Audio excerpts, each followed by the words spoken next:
ব্যাখ্যা করতেছেন, ওনার নাম হলো আহমদুল্লাহ সাহেব। সবাই তার নামে শায়েখ লেখে। আমি বলবো, যে ব্যক্তি নবী পাকের নবুয়তের সন্ধান জানে না, তার সামনে শায়েখ হতে পারে না, তার নামে মাওলানা হতে পারে না। ঈসা মাসিহ নয়, জিসাস ওই লোকটা যে প্রথম কামরার মধ্যে ঈসা মাসিহকে মার্ডার করার জন্য প্রবেশ করেছিল। আল্লাহ তাআলা ঈসা মাসিহকে তুললেন আসমানে, আর তার চেহারাটা তার মতো করে দিলেন। তারা সঙ্গে সঙ্গে ছুটে এসে কিছু না দেখি ঈসা মাসিহ ভেবে তাকে কুরুক্ষেত্র করে ফেললে, তার কথা না শুনে। যখনই করে দিলে তারপরে খোঁজ হলো, এই লোকটা যদি ঈসা মাসিহ হয়, আমাদের লোকটা গেল কোথা? আর আমাদের লোকটা যদি এ হয়, ঈসা মাসিহ গেল কোথা?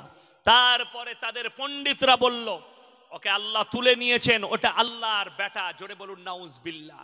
যখনই আল্লাহর বেটা বলেছে, কোরআনে আছে সূরা কাহফে, হে নবী, যারা বলেছে আল্লাহ বেটা গ্রহণ করেছে, তাদেরকে কিয়ামতের দিনে জাহান্নামে দিয়ে আমি বদলা নেব।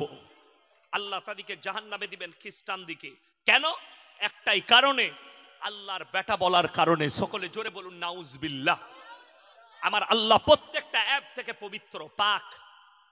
আল্লাহ প্রত্যেকটা অ্যাপ থেকে পবিত্র, পাক আছেন, সেটাও শোনাবো। আল্লাহ কোরআনে বলে দিয়েছেন আমি কেমন পাক,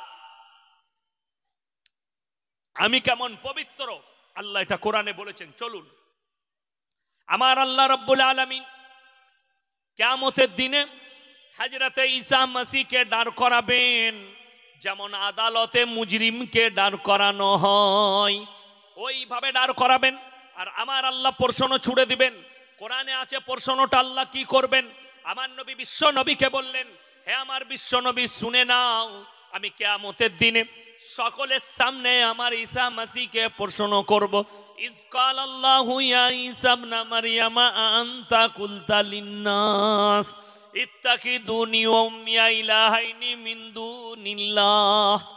ওগো ঈসা, তুমি কি বলেছিলে তোমার কওমের লোককে, আল্লাহ ছাড়াই আমি আর আমার মা আরো দুটো আল্লাহ।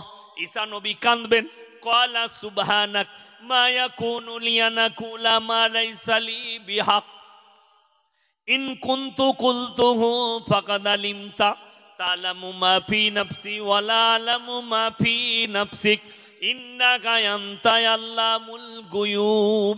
ওগো আল্লাহ, যে কথা বলার আমার হক নেই, যে কথা বলার আমার অধিকার নেই, সে কথাই আমি কেমন করে বলতে পারি? আর আমি যদি বলে থাকতাম, আপনার তো অজানা হতো না। এরপরে আল্লাহ বলবেন, হে আমার ফেরেশতা মণ্ডলী, এদিকে জাহান্নামের রাস্তা দেখিয়ে দাও। খ্রিস্টান দিকে জাহান্নামের রাস্তা দেখানো হবে। কোরআনকে জিজ্ঞেস করো, জাহান্নামীরা কি অবস্থায় জাহান্নামে প্রবেশ করবে। ওয়াসিকাল্লাযীনা কাফারু ইলা জাহান্নামা যুমারা, একসাথে 10টা 12টা করে বাঁধো। যেমন পাইকাররা গরুর হাট থেকে 10টা 12টা করে বেঁধে গরু নিয়ে যায়, ওইভাবে বেঁধে নিয়ে যাও। আর ফেরেশতারা বলবে, হাত্তা ইযা জাউহা ফুতিয়াত আবওয়াবুহা ওয়া ক্বালা লাহুম খাযানাতুহা আলাম ইয়াতিকুম রুসুল। তোমাদের কাছে কি কোনো সতর্কবাদী পাঠানো হয়নি, রসুল পাঠানো হয়নি? তারা বলবে, হয়েছিল, কিন্তু আমরা মানতে পারিনি। তারা তখন অঙ্গীকার করবে আর বলবে, ওয়ায়াকুলুল কাফিরু ইয়া লাইতানি কুনতু তুরাবা, আজকে যদি আমরা মানুষ না হয়ে মাটি হতাম, আমাদের জন্য কত মঙ্গল হতো। আমার ভাইয়েরা, আমার মায়েরা, শুনে নাও, সেদিনে তাদেরকে প্রশ্ন করা হবে, তোমরা যাদের উপাসনা করেছো ঈসা আর মারিয়ামের, আজকে কেন তারা তোমাদের উপকারে আসছে না?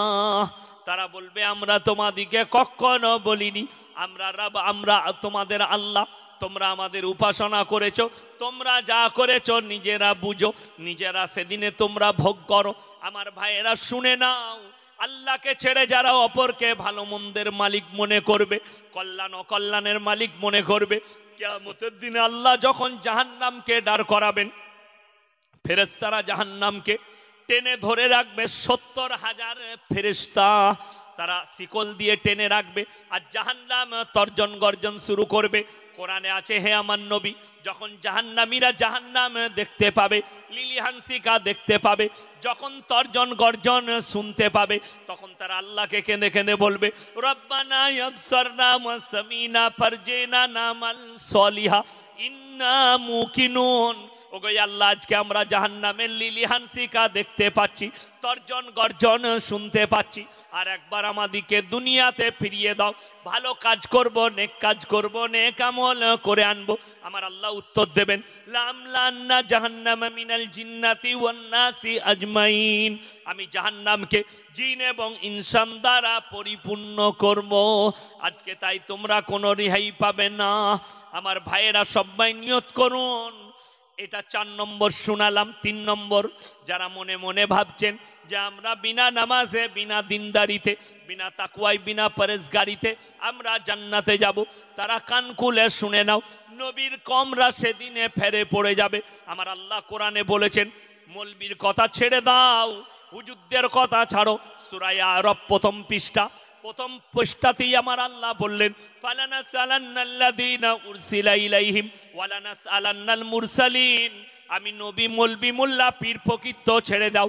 কিয়ামতের দিনে আমি আল্লাহ রাব্বুল আলামিন সেদিনে নবী, পাইগাম্বার, রসুল দেখেও দাঁড় করিয়ে দেব, আর তাদেরকে প্রশ্ন করা হবে, তাদের কমকেও প্রশ্ন করা হবে, তোমাদিকে কেমন করে দাওয়াত দিয়েছে আর তোমরা কেমন করে গ্রহণ করেছো। আমার কাছে এতটুকু কেউ রেহাই পাবে না। আমি সকলকে কিয়ামতের দিনে দাঁড় করিয়ে দেব। আমার ভাইয়েরা, আমার মায়েরা, বোনেরা, এটা 3 নম্বর হয়ে গেল। এরপরে 4 আর 5 নম্বরটা শুনে নাও। এটা আমার মায়েদের, বোনেদের জন্য আমি আল্লাহ রাব্বুল আলামিন, হে আমার নবী, আমি দৃষ্টান্ত দিচ্ছি পৃথিবীর ওই সমস্ত রমণীদের জন্য